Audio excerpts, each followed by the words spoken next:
Hi guys, so today we're going to be talking about volume. So we started our properties of matter unit, and we started off by talking about, well, what is matter?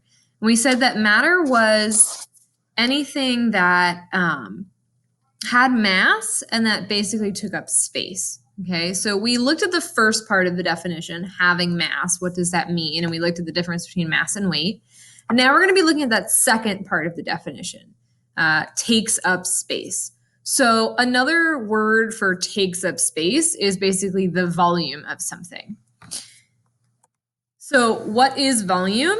Volume is a measure of how much space something takes up. So if I wanted to figure out the volume of this remote, I would have to figure out how much space it is occupying, how much space it's taking up, and that would be its volume. You could do the same thing for a pen. You could do the same thing for little statue that you have. Anything that takes up space has a volume, and that volume is the amount of space that it is taking up. Now, depending on if it's a solid or a liquid is going to depend on what units you're using. The base unit for if it's a liquid is going to be liters. So if you have a huge amount of liquid, you might switch it up to kiloliters. And if it's only a small amount of a liquid, you might talk about it in milliliters, which is what we usually use in science. But the base unit there is going to be liters. And then if it's a solid that is taking up the space, you're probably going to use the base unit of meters. And it could be centimeters cubed, meters cubed, millimeters cubed, but you're going to be talking about it with that base unit of meters. Now, we use different tools to find the volume of different types of objects. If it's a liquid that you're trying to find the volume of, you'll probably use a beaker or a graduated cylinder or a flask. If it is a solid, depending on the shape, you'll either use this water displacement method that we're going to talk about, or you'll use a ruler. So we're going to look at the different things that you can find a volume of. So there's 3 different methods to find the volume, depending on what you are finding the volume of. If you are finding the volume of a liquid, you're going to use the first method. If you are finding the volume of a regular solid, you're going to use the second method. And when we say regular solid, what we're really talking about there are basically rectangular prisms, things that have a normal kind of box-like shape. It could be a square, it could be a rectangle, but something that has like a consistent length, width, and height. That would be a regular solid, and that has a method. And then the third last method would be for irregular solids. And this is anything that doesn't have that kind of box-like shape with set and even sides. This could be like a rock, a unicorn statue, a shoe, anything that has like kind of an odd shape that you wouldn't really be able to use like a ruler to get a consistent length, width, and height for. So the first method that we're going to look at is finding the volume of a liquid. So if you have a liquid that you're trying to figure out, well, how much space does this liquid take up? What is its volume? You have a couple of tool options. You can either use a graduated cylinder, okay, which looks like this. It kind of has this like hexagon bottom. They're very skinny, tall. They have lines on the side, and they have numbers on the side that tells you how much certain lines are worth. And they come in different sizes. So this is like a pretty small graduated cylinder. This one's a bit bigger. This one's much bigger. So depending on how much liquid you have, you can pick an appropriate size graduated cylinder. That's an option. Another option is a beaker. So beakers look kind of like cups. They again have lines on the side with different measurement amounts to help you figure out the volume, how much space that liquid is taking up. And these also, right, come in different sizes depending on how much liquid you have. Or you can use even a flask. Flask is kind of similar to beaker, except it has a different shape. It has a tapered shape at the top. But they also have the lines on the side with the different measurements. So if you're finding the volume of a liquid, you're going to use a graduated cylinder or a beaker or a flask, and you're going to pour the liquid in there. And then you have to do a couple of steps. So the first step is you actually have to figure out what each of those little lines, we call them increments, is worth on your graduated cylinder or your beaker or your flask. And so some of them are labeled for you and some of them are not. So it's important for you to figure out what each line is worth, whether it's labeled or not. So here, if we look at this beaker, and I would use the graduated cylinder, but it's a little bit harder to see the numbers on that. You can see this top line here is worth 200 milliliters. If you look down below it, right, this one is worth 150 milliliters. But there's a line in between, right? So we know that this one is 150, then there's a little line, and then we know that this one is 200. So determining the increments would be figuring out what each of these little lines is worth. And where there's a whole process and equation that we use for that. Something like this, we can kind of look and say, okay, if this one's 150, then this one is 175, and then 200. It's kind of like finding the missing number on a number line. So that's the first step, is really determining what each of these increments is worth. Once you know what each of the lines is worth, then you actually have to go about the process of figuring out how much liquid is in there. So it's very important that when you're looking at the liquid, you're looking at it at eye level. So if this was full of liquid and we looked at it from up here, right, because our line of sight is angled down, it actually looks like a different amount than if you were to bring it up and look at it at eye level, or to get down on the, leave it on the counter and get down and look at it at eye level. So the first thing to do is get to eye level with it. And then, especially in a graduated cylinder, you'll see that there is something called a meniscus. Now, a meniscus is basically this like subtle curve that happens because of something called surface adhesion.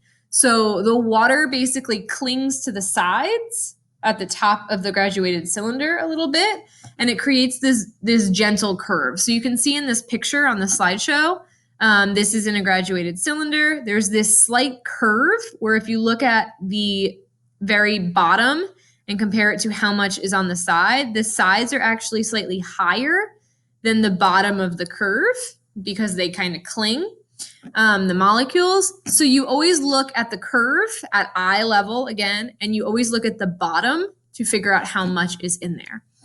And the units, right, for this graduated cylinder would be milliliters. So here we have some water in a graduated cylinder.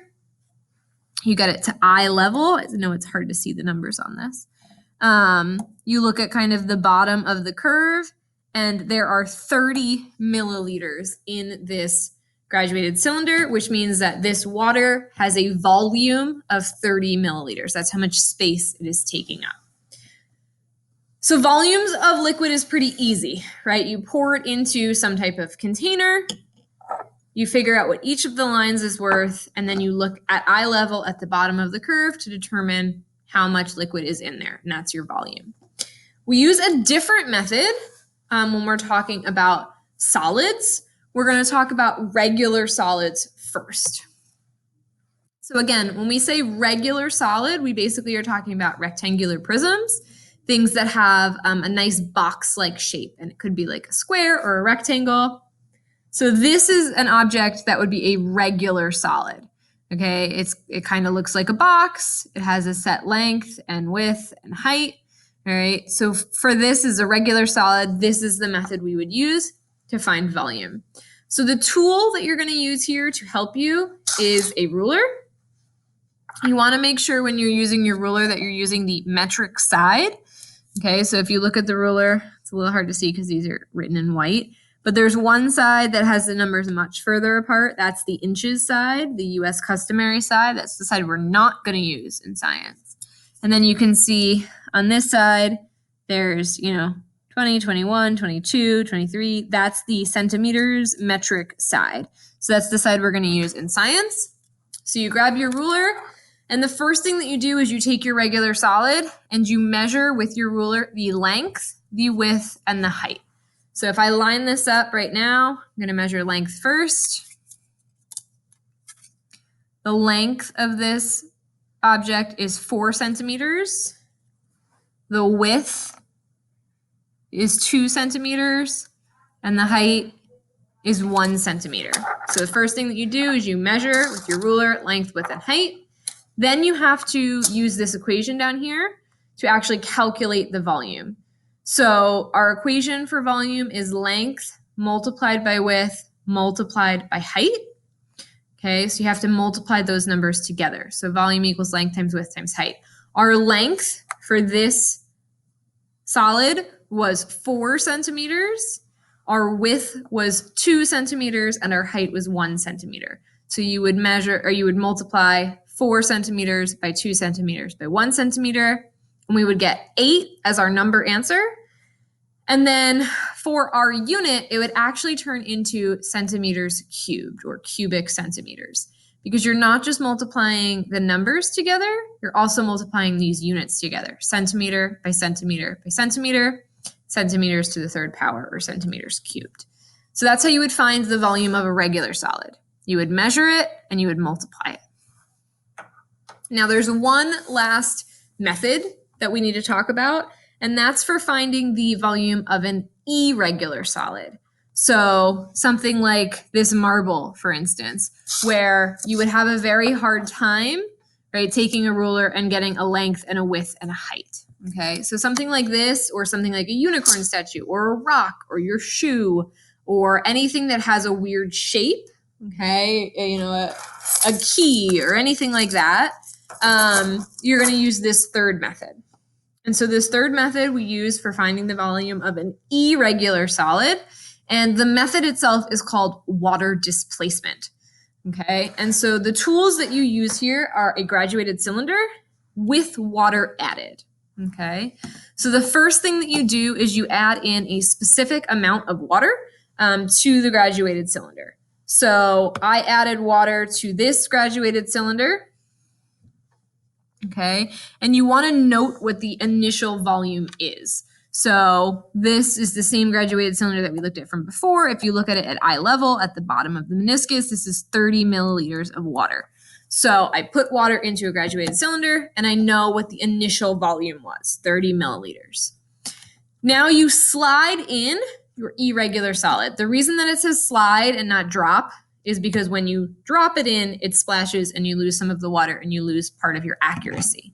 So you want to kind of tilt the graduated cylinder and then very gently kind of slide in your object. Okay, you can see it kind of settle down at the bottom.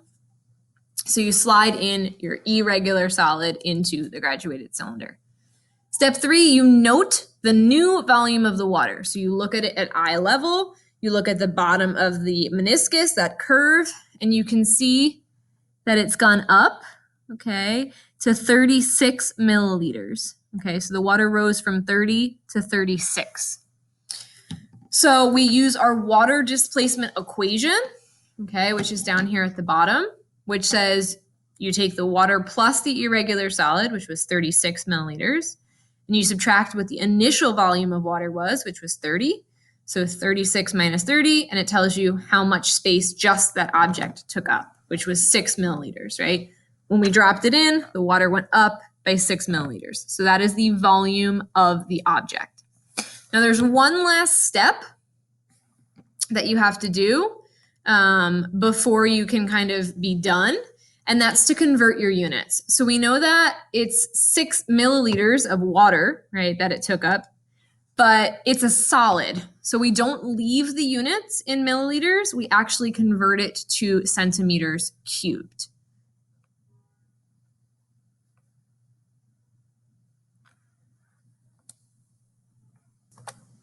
So we actually have to convert the units because it's not a liquid, it's a solid. Luckily, it's a 1-to-1 ratio. 1 milliliter is equal to 1 centimeter cubed. So you would just change that unit. Instead of saying that the marble takes up 6 milliliters, you would say it takes up 6 centimeters cubed. So this is a brief introduction to volume and the 3 different methods that you can use to find the volume of something.